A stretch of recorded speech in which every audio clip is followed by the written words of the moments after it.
పదములే చాలు రామా,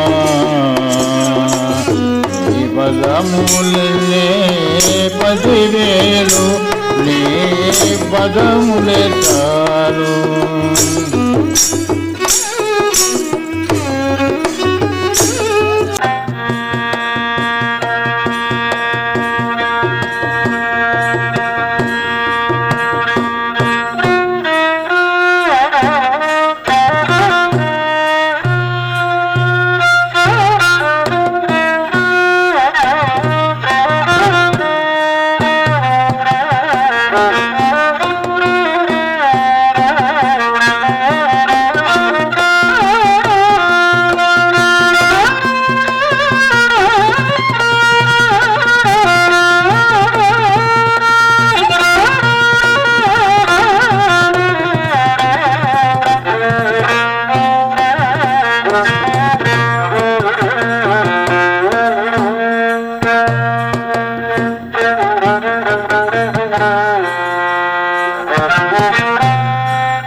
గోపాలకృష్ణ భగవానికి,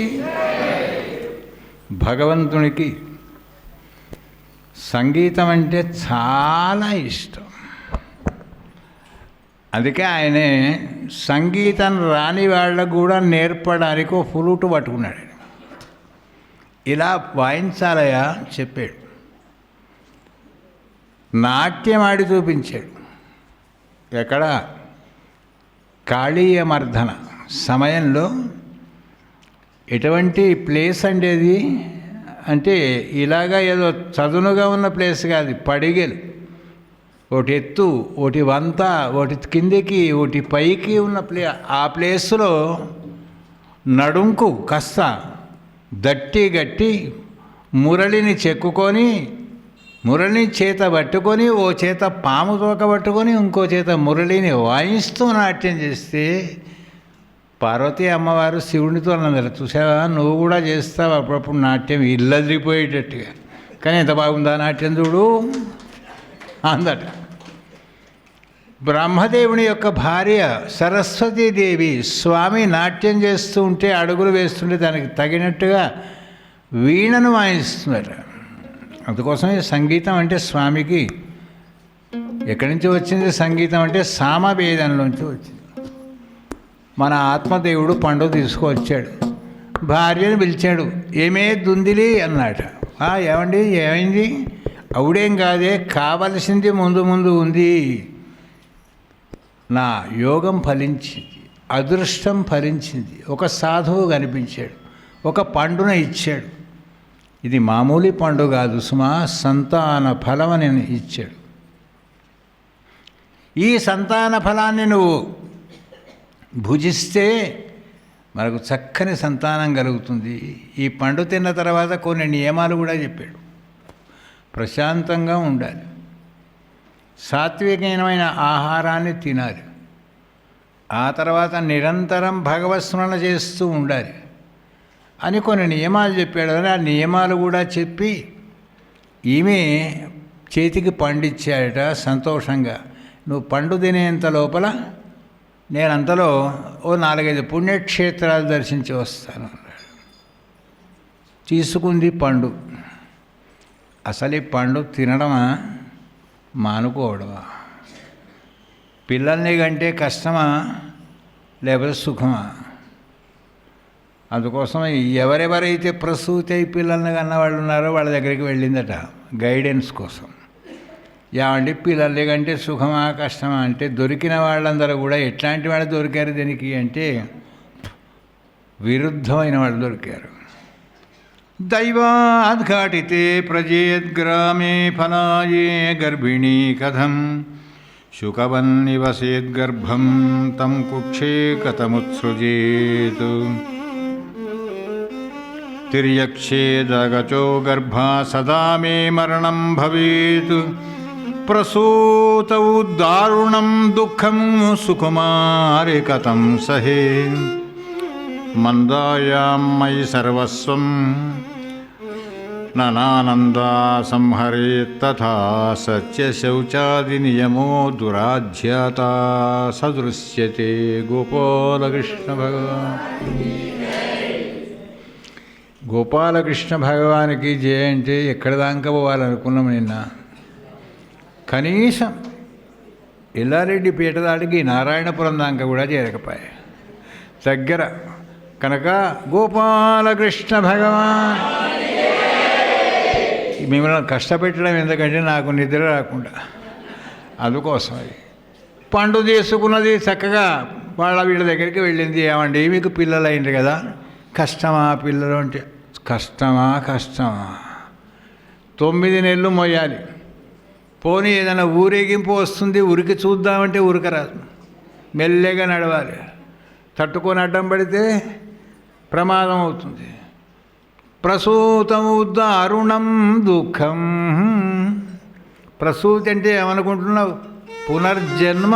మళ్ళీ ఆ అవస్థ చెప్పాలి. మేమంతా అనుభవించాం కనుక చెప్తున్నాం. పోనీ పిల్లవాడు పుట్టాడనుకో, వాడిని సంకలో ఎత్తుకోవాలి.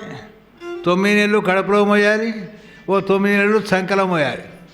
ఆ తర్వాత వాడు సంకలో మోస్తే ఊరుకుంటాడా? మంచి మంచి వస్త్రాలు కట్టుకొని వాడు ఏమైనా వస్త్రాలు పాటు చేస్తుంటాడు. అట్లాగా తర్వాత చేయి పట్టుకొని నడిపించాలి. వాడు అడ్డం పడితే మనకు బాధ. ఆ తర్వాత వాడు ఉరికేటప్పుడు జాగ్రత్త అని చెప్పాలి. వాడికి విద్య నేర్పాలి, బుద్ధి నేర్పాలి, ఆరోగ్యం పాడైతే వైద్యం చేయించాలి. ఇవన్నీ చేసిన తర్వాత భార్య వస్తుంది చూడు, పెద్దగైన తర్వాత వాడిని మాట వినడు, ఆమె మాటనే వింటుంటాడు. భయ్ ఇన్ని కష్టాలండి సంతానం కాదా? మరి మేమంతా అనుభవిస్తున్నాం. అందుకే పిల్లలు లేకుండా ఉండడమే నీకు సుఖం అని చెప్పారట. పాపం చెప్పిన వాళ్ళు, మహిళా మండలి వాళ్ళు ఎంత గొప్పవాళ్ళు వాళ్ళు చెప్పిన వాళ్ళు. ఇది ఏం చేసిందంటే భర్త ఎంత ప్రేమికుడో ఎంత దయాళువో అంత కోపిష్టి కూడా. మరి పండ్లు తినకపోతే వచ్చి ఏం చేస్తాడు ఆయన? మెల్లగా వాళ్ళ చెల్లెలు ఇంటికి వెళ్ళింది. చెల్లెలు అప్పటికి గర్భవతి. అక్కయ్య ఎటొచ్చావు అని అడిగాడు. ఏమి లేదే, నాకు పెద్ద సంకటంలో పడ్డాను నేను, కావాలి పిల్లలని భర్త అంటున్నాడు. కన్నవాళ్ళ దగ్గరికి పోతే ఈ కథ అంతా చెప్పారు. ఉంటుందిలే, అవస్థ అనేటువంటిది దేనికైనా ఉంటుంది, తర్వాత సంతోషం ఉంటుంది. ఏం సంతోషమే, నాకు వాళ్ళు చెప్పిన దాన్ని చూస్తే నాకు చాలా భయం వేస్తుంది. అయితే ఓ పని, గర్భవతిగా ఉన్నప్పుడు ఎట్లా ఉండాలి, ఏ ఏ లక్షణాలు ఉంటాయో నేను చాలాసార్లు ఆ గర్భవతిగా అయ్యాను కనుక ఆ లక్షణాలని నీకు చెప్తా. నీవు నీ భర్త ముందర అదే రకంగా నటిస్తూ ఉండరు. 2 నెలలకు ఎట్లా ఉండాలి, 5 నెలలకు ఎట్లా ఉండాలి, 6 నెలలకు ఎట్లా ఉండాలి. మరి పిల్లవాడు పుట్టకపోతే కాదే, నా కడుపులో ఉన్న పిల్లవాడిని నీకు ఇచ్చేస్తాను. మరి నువ్వు నాకేమిస్తావు? చూడండి, అందుకోసమే మనుషులు ఒక్క భగవంతుడు ఆయన్నే ఏం అడగకుండా అన్నిస్తాడండి. మిగతా దేవతలను మనకు చెప్తారు కదా, ఏకో విష్ణు మహద్భూతం పృథక్ భూతాన్ని అనేక మంది దేవతలు ఉన్నారు. వాళ్ళు ఎవరిని ఏం అడిగినా నువ్వు నాకేమి ఇస్తామని అడుగుతారు. వాడు అడగని వాడు, ఇచ్చేవాడు ఆయన ఒక్కడు మాత్రమే. మనక్కడ అడుక్కోవడానికి చేతగాక ఆయన దగ్గరికి వెళ్ళి గట్టిగా తల్లి మీద ఉన్నటువంటి యొక్క దాన్ని ఏమంటారు, సత్వ, తల్లి మీద ఉండేటువంటి స్వతంత్రంగా ఆ పరమాత్మ దగ్గరికి వెళ్ళవే స్వామి, నాకేమిస్తావో ఇవ్వనే ఇవ్వు, ఇప్పుడే ఇవ్వడానికి రెడీ ఉన్నాడు ఆయన. మనం లేని దుఃఖాలు తెచ్చిపెట్టుకుంటున్నామే తప్ప 14 లోకాలకు భోజనం పెట్టే స్వామి పిల్లల గురి పట్టుకొని ఎంటర్టైన్మెంట్ చేస్తున్నాడు, ఆయన ఎంజాయ్ చేస్తున్నాడు. మనకేమో ఇంత కుటుంబానికి ఎంతో భారం. ఇవ్వగలిగిన వాడు ఆయన ఇస్తాడు, కానీ ఆయనకు మనమే అలవాటు చేసాం. ఇస్తాడో ఇవ్వడు కనుక 7 కొండలవాడా నాకు 1000 ఇస్తేవా, నీకు 500 హుండీలో వేస్తా. ఎందుకండి అలవాటు? ఇది మనం అలవాటు చేసామా? స్వామి అన్నాడు, మీరు ఏమి ఇవ్వకుండా నేను ఇవ్వడానికి అంత రెడీ ఉన్నాను అంటే అడుక్కోవడమే మనకు చేత కాదు. ఇక్కడ నాకేమి ఇస్తావు అని అడిగింది దుందులి చెల్లె. ఏమిస్తానేమిటి? కావలసినంత ధనం ఇస్తాను, రైట్. కాలం గడిచి మరి పండేం చేయాలి? ఏం లేదు, మీ ఇంట్లో ఆవులు ఉన్నాయా? ఉన్నాయి, పెట్టు. తినిపించింది ఆవుకు చక్కగా. ఆమె నెలలు నిండి ప్రసూతి అయింది. ఈయననేమో తీర్థయాత్ర వెళ్ళాడు. ఎవరు? పాపం ఆత్మదేవుడు. వచ్చేవరకల్లా చూపించింది పిల్లవాడిని. ఏమండోయ్, ఇగో కొడుకు. కొడుకు పుట్టాడా? దానాలు చేయాలి. పిల్లవాడు పుట్టంగానే చూడాలి. అది మూలా నక్షత్రమా, ఆ నక్షత్రమా, ఈ నక్షత్రమా ఏం లేదండి. పుట్టంగానే చూడాలి, చూడంగానే స్నానం చేయాలి, స్నానం చేసినాక దానం చేయాలి. దానాలు ధర్మాలు చేయాలి. అందుకే నక్షత్ర దోషాలు కూడా మేనమామలకు ఉంటాయి, తండ్రికి ఉంటుంది, తాతకు ఉంటుంది, కానీ తల్లికి ఉండదండి. తల్లికే దోషం ఉంటే పిల్లవాడే వాడు ఎక్కడ బతుకుతాడు? అందుకోసం జ్యోతిష్ శాస్త్రంలో తల్లికే దోషం లేదు. అయిపోయింది. అనేక దానాలు చేశాడు, ధర్మాలు చేశాడు. పిల్లవాడికి ఏం పేరు పెడదామే అన్నాడు. ఏం పేరు పెట్టడం ఏంటి? నా పేరుతో కలిసే పేరే పెట్టారు. దీని పేరేమి అంటే దుందులి. అర్థమే లేదండి పేరు. మరి వీడికేం పేరు పెడదాం? దుందుకారుడు అని పెడదాం. అదేం పేరే? చూస్తేనే వికారంగా ఉంది. ఆ దుందుకారుడు ఏమిటి అన్నాడు. నా పేరే కలవాలంతే. దుర్యోధనుడు కూడా అదే అన్నాడు. నా పేరు దుర్యోధనుడు, దుశ్శాసనుడు, దురంగతుడు, అన్ని దకారాలే పెట్టిండు. అందుకోసం పేరు పెట్టడంలో కూడా అద్భుతమైనటువంటి యొక్క నియమాన్ని పాటించేవాళ్ళు పూర్వీకులు. పురోహితుల చేతనో, అర్చకుల చేతనో, పండితుల చేతనో పేరు పెట్టించుకునేవాళ్ళు. ఏమండి, సార్థక నామధేయుడు కావాలండి నా కుమారుడు. ఇవాళ పోయినాయండి. పోయి ఏమైపోయింది అంటే, ఇద్దరికి కవర పిల్లలు పుట్టారు, ఆడపిల్లలు. పెద్ద ఆమెకో పేరు పెట్టారు, చిన్న ఆమెకో పేరు పెట్టారు. పెద్దదాని పేరు ఏం పెట్టారంటే ఆవేదన అని పెట్టారట. చిన్నదాని పేరు నివేదన అని పెట్టారు. ప్రాస కలిసింది, అయిపోయాయి. వాళ్ళు 2 సంవత్సరాల పిల్లలు అయిన తర్వాత ఎందుకో జ్యోతిష్కుని దగ్గరికి వచ్చారు. ఏమండి పిల్లలు, ఈ పెద్దదేమో పుట్టినప్పటి నుంచి మాకు చాలా ఆవేదనలు వస్తున్నాయండి. అమ్మాయి పేరేమమ్మా? దాని పేరు ఆవేదన. ఇంకే మరి రోజు స్మరిస్తున్నావు ఆవేదన ఆవేదన ఆవేదన. మరి దీని పేరు ఇది ఏమిటండి? ఎంత తిన్నా ఇంతే ఉంటుంది. అది నివేదన అంటే నైవేద్యం, రోజంతా జరిగిపోతుంది. అందుకే పేర్లకు కూడా సార్థకమైన నామధేయులు కావాలి. మంచి పేర్లను మనకు తెలియకపోతే పెద్దలను అడిగి పెట్టుకోవాలి. ఇక్కడ జరిగింది, పుట్టాడు కుమారుడు. వీడు పుట్టిన తర్వాత 15 రోజులకు గోవు కూడా ఈనిందట. ఆ గోవు ఈంతే గోవుకు మనిషి పిల్ల పుట్టింది. దేహే స్థితే మాం సరుద్ధే బితిమంత్యజత్వం జాయాసుధాదితిషుషా సదా మమతాం విముంచ పశ్యానిశం జగదితం క్షణభంగునిష్టం వైరాగ్యరాగరసికో భవభక్తినిష్టా. అనేక నియమాలు పాటించమని చెప్పాడు కనుక పండించేటప్పుడు గోవు పండు తిన్నది కనుక గోవు సహజంగానే అన్ని నియమాలు పాటిస్తుంది. దానికో పిల్లవాడు పుడితే ఏమండి ఆత్మదేవుని ఇంట్లోనట ఆవుకు మగపిల్లవాడు పుట్టాడట, మనిషి పుట్టాడట. అంటే అరే ఆశ్చర్యం కదా. అందుకోసం చూద్దాం అనుకున్నారు. వీధి వాడ ఊరు ఆ ఊరు ఈ ఊరు దేశాల వాళ్ళంతా వచ్చారట. ఆవుకు మనిషి పుట్టడం ఏమిటండి? అసలు రహస్యం ఎవరికీ తెలియదు, అక్కా చెల్లెళ్లకు తప్ప. అయ్యా ఈ గోవుకు ఈ పిల్లవాడు పుట్టడం ఏమిటి అంటే, మహాత్మా గోవు అంటే ధర్మదేవత. ఆ ధర్మార్థ కామమోక్షాలను లోకానికి అందించడానికి కోసం ఒక సత్పురుషుడే పుట్టాడయ్యా ఆయనే. మరి అయ్యా ఈయనకేం పేరు పెడితే బాగుంటుంది అంటే, పిల్లవాడు మనిషి ఆకారంలో ఉన్నాడు కానీ చెవులు మాత్రం కొంచెం గోవును పోలి వచ్చాయి కనుక ఈయనకు గోకర్ణ అనే నామకరణం చేద్దామన్నారట. గోకర్ణ భగవానికి.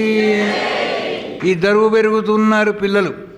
చక్కగా 5-6 సంవత్సరాల పిల్లవాళ్ళు అయినారు. ఉపనయనాలు చేశాడు తండ్రి.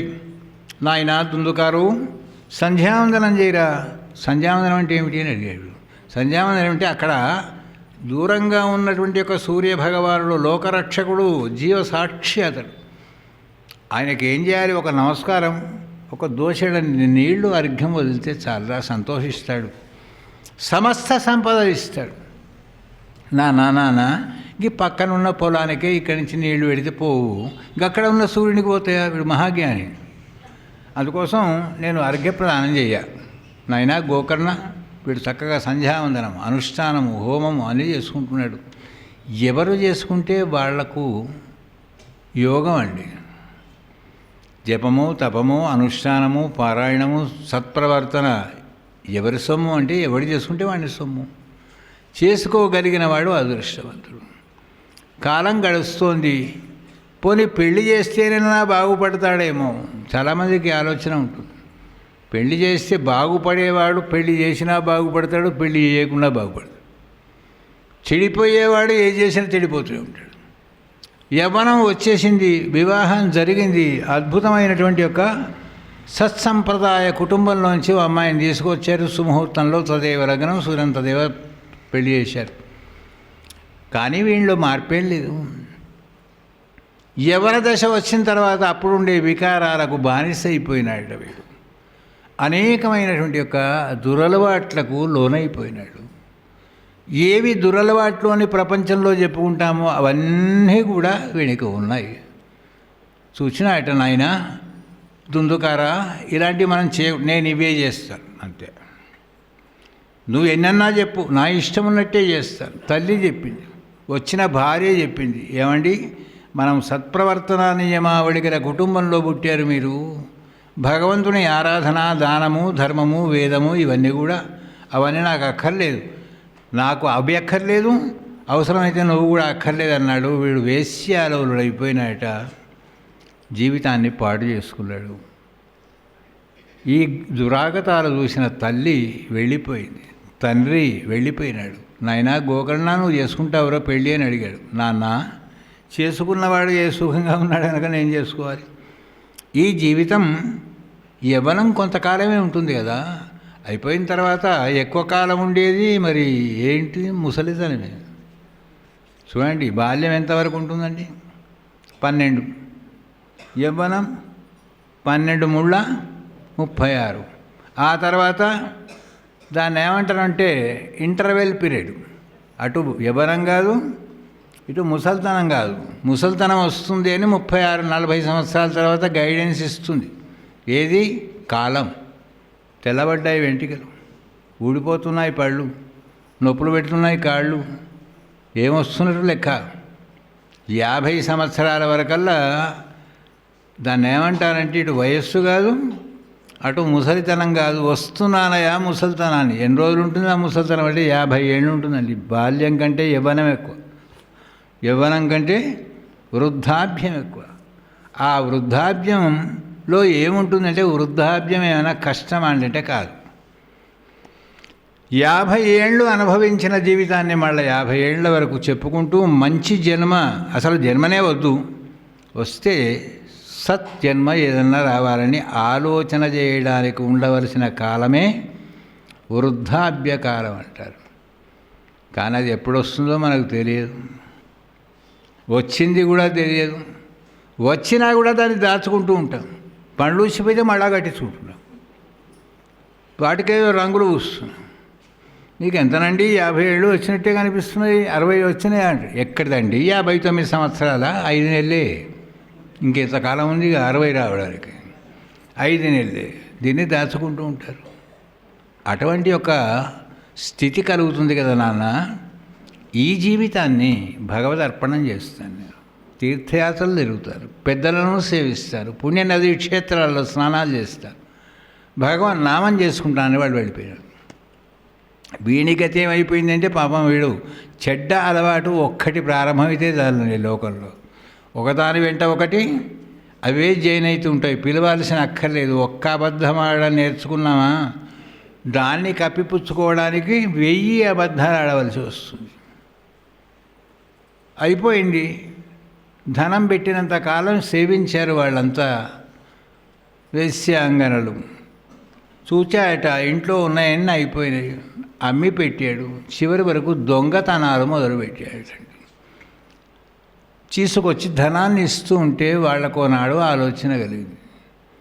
ఇవాళ ఎక్కడికి వెళ్ళారా సార్ మీరు దొంగతనానికి? నేను రాజుగారి ఇంట్లోంచి దొంగతనం తెచ్చాను, ఇగో మణిమాణిక్యాలు అన్నాడు. ఏమీ ఇవాళంటే ఏదో కాలం బాగుంది సాగింది, రేపటి కాలంలో వీడు జైల్లో పడితే మన పేర్లు కూడా బయట పెడతాడు కనుక వచ్చిన ధనం చాలు, ఇచ్చిన సుఖం చాలు, ఇది తీసుకొని మనం వెళ్ళిపోదాం అంటే మరి వాడు విడిచిపెడతాడా? పెట్టడు కనుకనే వాడిని కాస్త తీసేసి వెళ్ళిపోదాం అనుకున్నారు, నిర్ణయం చేసుకున్నారు. రాత్రి వాడు నిద్రపోతే ఉరితాడు పెట్టినారు. పాపాత్ముణ్ణి ముట్టుకోవడానికి మృత్యువుకు కూడా భయమేనటండి. అబ్బో వీడు పాపాత్ముడు వీడిని ముట్టుకోకూడదు అనుకుంటుందట మృత్యుదేవత కూడా. మృత్యువుకు లోకమంతా భయపడితే పాపిని చూస్తే మృత్యువు కూడా భయం వేస్తుందట. చివరి వరకల్లా తైలం అంతా పోశారు, నూనె పోశారు, శరీరానికి నిప్పు పెట్టారు, ఉన్న ధనం తీసుకున్నారు, వెళ్ళిపోయినారు. అయిపోయింది. శరీరం సగం అంతా కారింది, అట్నే ఉంది. రోజులు గడిచాయి. విషయం తెలిసింది. పాపం గ్రామంలో ఉండేటువంటి ప్రజలందరూ కూడా వాడికి ఏదో అంతిమ సంస్కారాలు చేశారు. తల్లి లేదు, తండ్రి లేడు. ఆ తర్వాత భార్య కూడా వెళ్ళిపోయింది, తమ్ముడు కూడా వెళ్ళిపోయాడు. కాశీ ప్రయాగమ క్షేత్రాలకు వచ్చిన భక్తుల్ని అడుగుతున్నాట గోకర్ణుడు, ఏమండి మా తమ్ముడు కానీ మా అమ్మ కానీ మా నాన్నగారి బాగున్నారా అక్కడ? వాళ్ళు ఎక్కడ ఉన్నారా స్వామి? అందరూ ఇంట్లోంచి వెళ్ళిపోయారు, మీ తమ్ముడేమో ఇలా జరిగింది అన్నట్టు. అయ్యయ్యో, వానికి అద్భుతమైనటువంటి యొక్క మరణం రాకుండా బలవన్మరణం వచ్చింది కదా, మరి వాని యొక్క ప్రేతాత్మ ఏమైందో అని చెప్పి కాశీలో గయా ప్రయాగ త్రివేణి సంగమాలలో పిండ ప్రదానం చేశాడట తమ్ముని కోసం గోకర్ణుడు. అనేకమైన శ్రాద్ధాదులు చేశాడు, దానాలు చేశాడు, అన్నీ చేశాడు. చేసి ఇంటికి వెళ్ళి ఆ ఉన్న ఇల్లును కాస్త వేద పాఠశాలకు దేనికో ఇచ్చేస్తే ఆ ఇల్లన్నా తరిస్తుంది అని ఇంటికి వచ్చాడు. రాత్రి ఇంటి ముందర మామిడి చెట్టు ఉంది. ఆ చెట్టు దగ్గర కూర్చున్నాడు అరుగు మీద గోకర్ణుడు. ఆ చెట్టు మీద ఏదో కదులుతున్నట్టుగా అనిపిస్తుంది. కాసేపు కోతిలాగా, కాసేపు కొంగలాగా, కాసేపు కోడిలాగా,